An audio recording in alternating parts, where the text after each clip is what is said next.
Hello friends, आज हम इस वीडियो में जानेंगे कि हस्बैंड या वाइफ दोनों ही कब एक तरफा डिवोर्स ले सकते हैं। यानी कि हमारे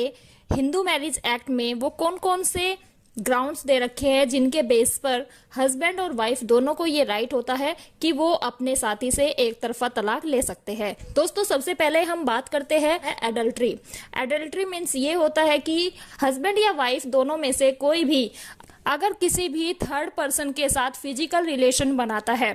तो अगर वाइफ किसी अदर पर्सन के साथ फिजिकल रिलेशन बनाती है तो हस्बैंड के पास ये ग्राउंड होता है कि वो अपनी वाइफ से एक तरफा तलाक ले सकता है। और अगर हस्बैंड किसी भी थर्ड पर्सन के साथ फिजिकल रिलेशन बनाता है तो वाइफ के पास भी ये ग्राउंड होता है कि वो अपने हस्बैंड से एक तरफा डिवोर्स ले सकती है। अब हम दूसरे नंबर पर बात करते हैं क्रुएल्टी की। क्रुएल्टी दोस्तों दो तरह की होती है, एक फिजिकल क्रुएल्टी और एक मेंटल क्रुएल्टी। फिजिकल क्रुएल्टी में ये आता है कि अगर हस्बैंड या वाइफ दोनों में से कोई भी अपने साथी को मारता है, पीटता है या किसी भी तरह से उसको प्रताड़ित करता है, वहां पर आती है फिजिकल क्रुएल्टी। दूसरे नंबर पर आती है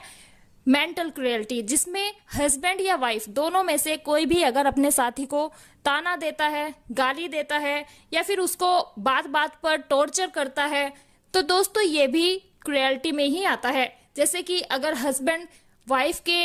हर काम पर उसको रोकता है, टोकता है, कभी उसको खाने के ऊपर टोकता है, कभी उसको घर का किसी भी काम के ऊपर टोकता है, और अगर वाइफ है वो अपने हस्बैंड को किसी भी तरीके से टॉर्चर करती है, उसको ताने देती है, उसकी फैमिली के बारे में गलत बोलती है या फिर अपने हस्बैंड का कहीं थर्ड पर्सन के साथ कोई रिलेशन का एलिगेशन लगाती है, तो दोस्तों ये आता है मेंटल क्रुएल्टी में। हस्बैंड और वाइफ दोनों ही अगर अपने साथी के साथ किसी भी तरह की क्रुएल्टी करता है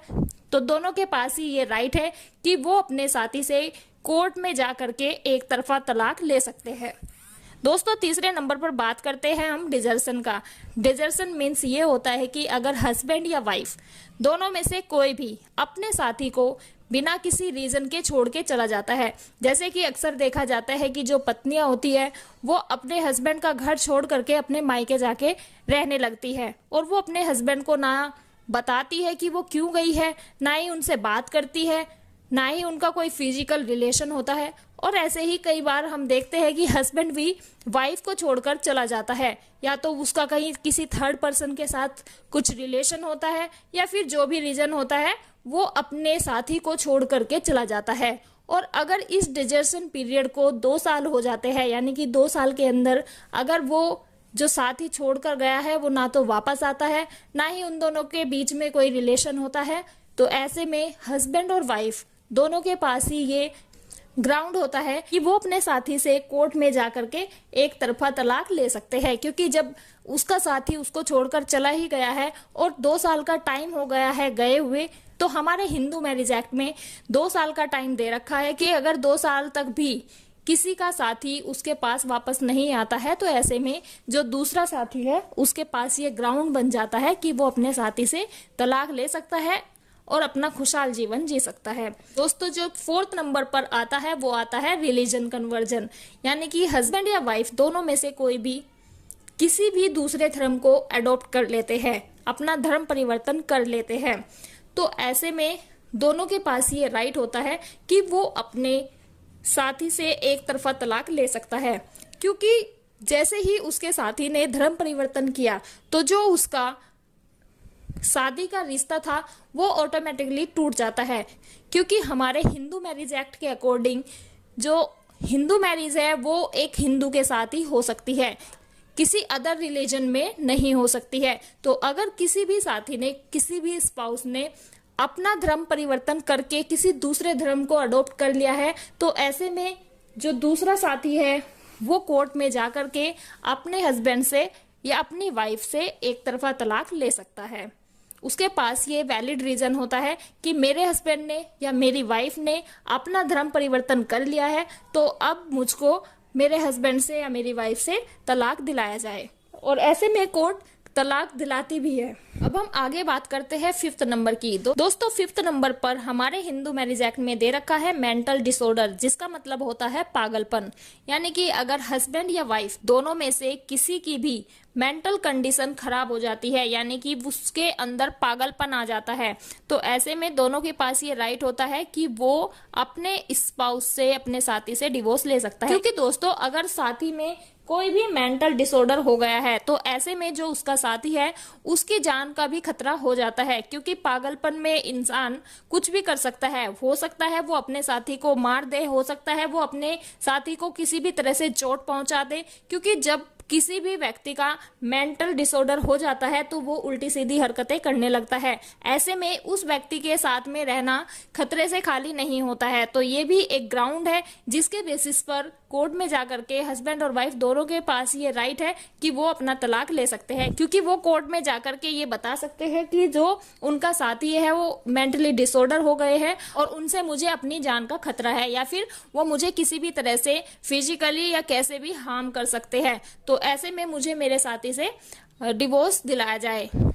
आगे हम बात करते हैं रिनाउंस की, जिसका मतलब होता है सन्यासी हो जाना। यानी कि अगर हस्बैंड या वाइफ दोनों में से कोई भी सन्यासी हो जाता है और वो अपने परिवार से किसी भी तरह का मतलब नहीं रखता है और वो एक तरह से सन्यासी हो जाता है, फिर उसके बाद में वो अपनी पत्नी को या अपने पति को अपने पत्नी या पति की तरह उसके साथ संबंध नहीं रख पाता है, उसके साथ उस तरह से नहीं रह पाता है और वो अपने परिवार को छोड़ देता है। तो दोस्तों हस्बैंड या वाइफ दोनों में से कोई भी अगर अपने परिवार से, संसार से संन्यास ले लेता है और वो प्रभु की भक्ति में लीन हो जाता है, तो ऐसे में भी हस्बैंड या वाइफ दोनों के पास ही ये राइट होता है कि वो अपने उस साथी से डिवोर्स ले सकता है। क्योंकि जब उसका साथी सन्यासी बन गया है और उसे अपनी गृहस्थी आगे नहीं चलानी है, तो ऐसे में वो उस संबंध में रह करके भी क्या करेगी या क्या करेगा। तो ऐसे में हस्बैंड और वाइफ दोनों के पास ही ये राइट होता है कि वो अपने सन्यासी साथी से तलाक ले सकता है। अब दोस्तों हम लास्ट बात करते हैं ऐसे व्यक्ति की कि अगर हस्बैंड या वाइफ दोनों में से कोई भी कहीं चला गया है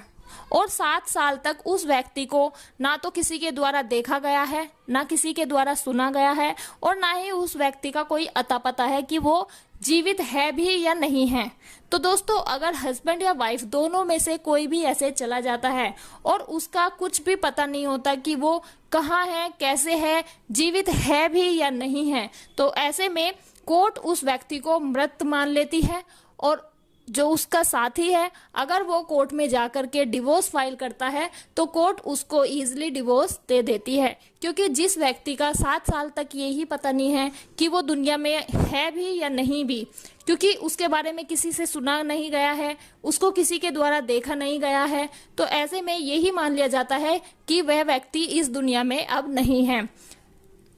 तो जो व्यक्ति दुनिया में ही नहीं है, जिसके बारे में कुछ पता ही नहीं है और उसका 7 साल तक वेट किया गया है, 7 साल बहुत होते हैं, अगर 7 साल में भी कोई व्यक्ति सामने नहीं आता है